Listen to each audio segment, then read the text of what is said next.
Je m'appelle Éric Gandois et je suis dessinateur storyboarder.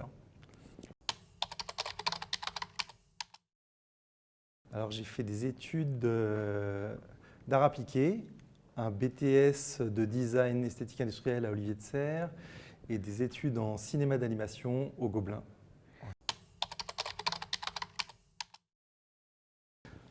Je pense que c'est en découvrant un livre sur le making-of du Retour de Jedi où j'ai vu que ce métier existait et j'avais une passion pour le cinéma, une passion pour le dessin et j'ai trouvé un métier qui liait un peu les deux. Voilà. L'idée du storyboard, c'est de créer un document qui va être un objet de communication pour toute l'équipe d'un film. Du coup, l'idée, c'est de refléter la mise en scène, le rythme, les émotions parfois, et remettre sur papier la vision d'un réalisateur, afin que tout le monde puisse aller dans la même direction par la suite. C'est du cas par cas, c'est-à-dire que ça dépend du réalisateur, ça dépend du projet, ça dépend du genre. On peut avoir affaire à un réalisateur qui sait exactement ce qu'il veut et il va falloir retranscrire exactement ce qu'il a dans sa tête. Parfois, il y aura un peu de liberté, parfois, il va nous laisser la liberté sur une séquence et proposer des choses et puis il reviendra après par la suite. Donc c'est vraiment, chaque rencontre avec chaque réalisateur est différente en fonction du réalisateur. Souvent, on fera souvent plus appel à moi pour des scènes qui sont de base compliquées à expliquer ou compliquées à réaliser. Alors, du coup, on va penser tout de suite aux poursuites de voitures, aux cascades, aux scènes à effets spéciaux, aux scènes difficilement imaginables, des scènes de foule. Mais le genre, en fait, c'est pas vraiment ce qui est important. Ce qui est important, c'est la scène qu'on va mettre en scène. Et du coup, mon implication est la même selon le genre du film, que ce soit un gros film d'effets spéciaux, ou un film de genre, ou un petit film d'auteur, qui aura besoin de storyboard pour une petite séquence ou pour une grosse séquence, pour un gag aussi, pour une comédie. Donc je peux intervenir pour n'importe quel genre de cinéma. Et moi, au final, ça reste du dessin, donc le temps que je vais passer sur un plan d'effets spéciaux qui pourrait être très compliqué à mettre en scène et un dessin et un plan qui serait beaucoup plus simple à tourner, pour moi, c'est le même travail. Donc la différence se fait vraiment au niveau de la mise en scène à la fin. Pour moi, c'est vraiment un mélange de tout ça. C'est-à-dire que mon storyboard, quand il sera lu, j'ai envie qu'on retrouve déjà l'émotion, le rythme, le montage du film, si on peut déjà avoir même des émotions de personnages, même si au final il y aura des vrais acteurs qui vont reprendre les choses, mais si moi j'arrive à amener les intentions, ça sera déjà quelque chose de gagné à mon niveau. Mais c'est un mix de tout ça, c'est-à-dire que j'ai envie qu'on sente le mouvement, parce que moi, je fais du dessin, mais au final ça va se transformer en film et en image animée, du coup j'ai envie qu'on ressente ce mouvement dans mon dessin. Donc c'est un mélange de tout ça, et aussi de pouvoir ressentir le montage, une impression de montage, c'est important. Alors moi j'essaye d'aller à l'essentiel sur le moment, c'est un peu la force de la pause clé, c'est-à-dire que c'est trouver le bon moment à dessiner pour qu'on comprenne le plan. Et parfois, ça peut être un plan séquence. Donc, c'est quels sont les moments de ce plan séquence je vais devoir dessiner pour que ce soit clair. Et aussi parce que j'ai pas beaucoup de temps, donc il faut aussi qu'en peu de temps, on comprenne le mouvement de caméra, qu'on comprenne le mouvement des voitures. Donc, je rajoute, je peux rajouter des flèches ou des indications de mouvement de caméra ou d'objets ou de véhicules pour qu'on comprenne aussi. C'est des petits artifices qui me permettent d'être plus clair en termes de lecture après du storyboard.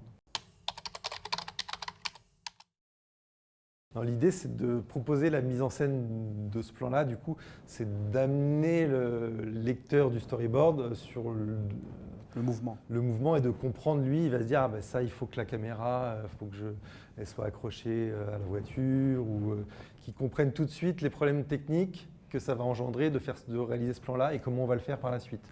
Donc l'idée, c'est que le lecteur du storyboard, il puisse soit se réunir à plusieurs et se dire, bah, comment on va faire ce plan-là. Moi, j'ai ma petite idée, mais peut-être que ce ne sera pas forcément la bonne et que ça va peut-être être tourné au drone ou la caméra sera accrochée à une voiture, devant l'autre voiture, en travelling arrière. Donc ça peut être, l'idée, c'est qu'en lisant le storyboard, on comprenne l'intention du mouvement de caméra et du mouvement dans le mouvement.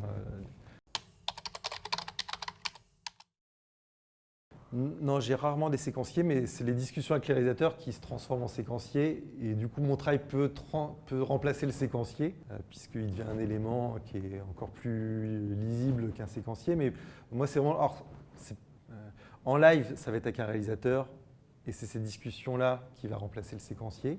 Enfin, il va me raconter sa mise en scène et je vais retranscrire.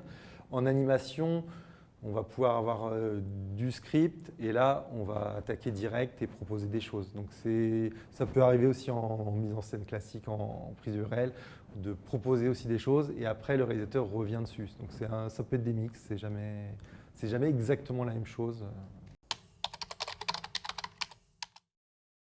J'aime beaucoup les deux.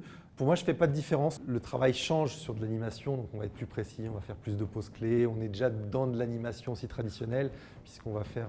Il y a un talent d'animateur qu'on doit avoir en plus, je pense, pour faire un storyboard d'animation, qu'on a un petit peu moins besoin en live. Mais par contre, pour moi, ça reste de la mise en scène, donc ça ne change pas grand-chose. Si je fais plus de dessins pour un plan ou moins, c'est une autre réflexion par rapport au timing que j'ai pour faire le storyboard, parce que forcément en animation, j'aurai plus de temps où on sera plusieurs sur le storyboard.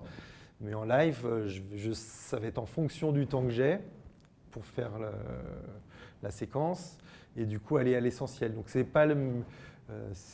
mais même en animation, je vais essayer d'aller à l'essentiel et je ferai peut-être forcément un peu moins de pauses qu'un autre storyboarder. J'ai l'habitude, du coup j'essaierai de mixer sur un même plan plus de dessins qu'aurait fait un autre animateur. Mais ça c'est… et quitte à en rajouter par la suite au montage, pour que l'animatique soit plus précise. Quand on me propose Valérian et la Cité des Mille Planètes, c'est une occasion un peu inespérée parce que c'est un film de science-fiction d'un auteur qui a inspiré Star Wars, réalisé par un grand réalisateur.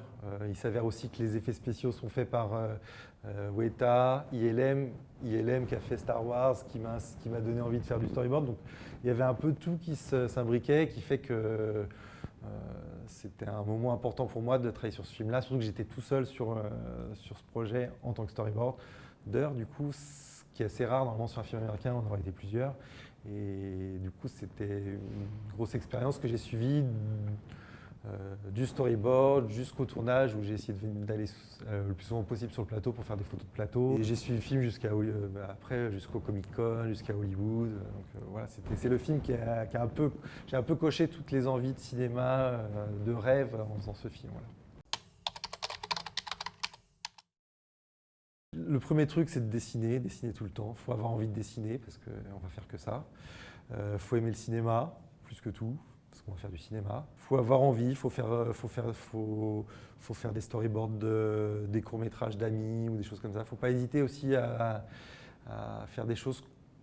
Faut pas, de toute manière, c'est un métier où on n'est pas, en tout cas en live, on n'est pas attendu. C'est-à-dire qu'il n'y a pas d'annonce de recherche storyboarder pour tel long-métrage. Faut aller cogner aux portes, dès qu'il y a un moyen de mettre le pied derrière la porte, il faut y aller. Et pas hésiter à faire d'autres choses aussi que dans le dessin. C'est-à-dire que moi, quand j'ai commencé, je ne suis pas tombé tout de suite sur un long métrage. J'ai fait du croquis de pub, j'ai fait du rough d'affiches de films, du rough de packs de jeux vidéo. J'ai fait de l'événementiel, donc j'ai touché un peu à tout pendant longtemps avant d'avoir pu faire enchaîner les longs métrages. Mais même quand j'ai fait mon premier long métrage, j'ai pas eu le deuxième qui s'est enchaîné tout de suite après. Donc il a fallu que je continue à faire d'autres choses. J'ai toujours essayé de rester dans le dessin, mais voilà, et essayer de ne pas lâcher. Mais après, c'est un métier où il faut quand même un peu de chance. Il faut faire des rencontres comme dans tous les métiers de l'art et il faut un moment rencontrer les bonnes personnes. Donc il ne faut pas hésiter à faire des stages, des choses comme ça. Peut-être au début, on ne sera pas bien payé, mais il faut de l'expérience. Du coup, peut-être aussi les tournages. C'est-à-dire que on peut essayer de faire des stages sur les tournages, pas forcément en tant que storyboarder, mais en assistant caméra, assistant réalisateur. C'est des choses qui peuvent… Tout est un peu lié dans ces métiers. Et donc, l'un peut aider pour l'autre, quoi. Voilà. Merci Eric. De rien.